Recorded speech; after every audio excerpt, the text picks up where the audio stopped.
بسم اللہ الرحمن الرحیم۔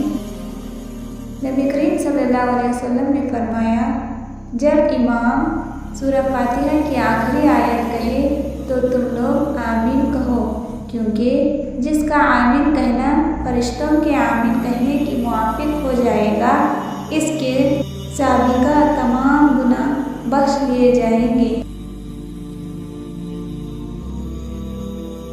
رسول اللہ صلی اللہ علیہ وسلم نے فرمایا، نبی کریم صلی اللہ علیہ وسلم نے عرض کیا گیا، کون سا صدقہ آپ کو زیادہ پسند ہے؟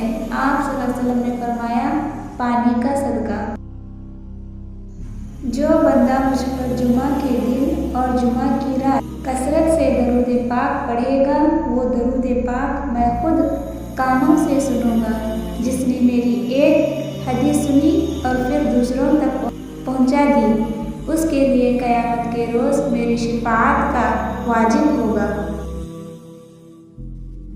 رسول اللہ صلی اللہ علیہ وسلم نے فرمایا، جو شخص روزے کی حالت میں جھوٹ بولنا، دھوکہ دینا اور جہالت کی باتیں نہ چھوڑ دے تو اللہ کو اس کی کوئی ضرورت نہیں کہ وہ اپنا کھانا پینا چھوڑ دے۔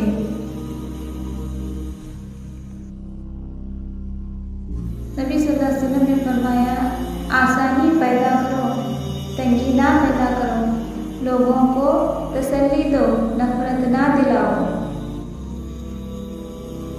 رسول اللہ صلی اللہ علیہ وسلم نے فرمایا، جس نے شہرت کا کپڑا پہنا، اللہ تعالیٰ اس کو قیامت کے دن ذلت و رسوائی کا کپڑا پہنائیں گے۔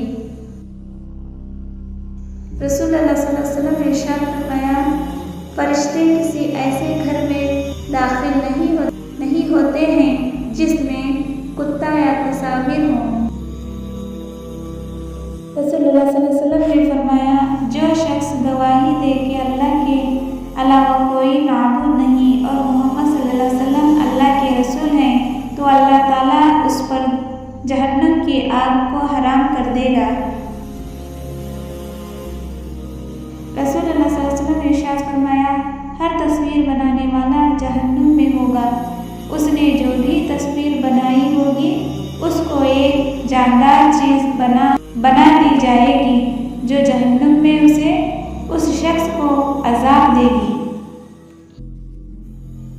رسول اللہ صلی اللہ علیہ وسلم نے فرمایا، اللہ کی قسم وہ شخص مومن نہیں، اللہ کی قسم وہ شخص مومن نہیں، اللہ کی قسم وہ شخص مومن نہیں۔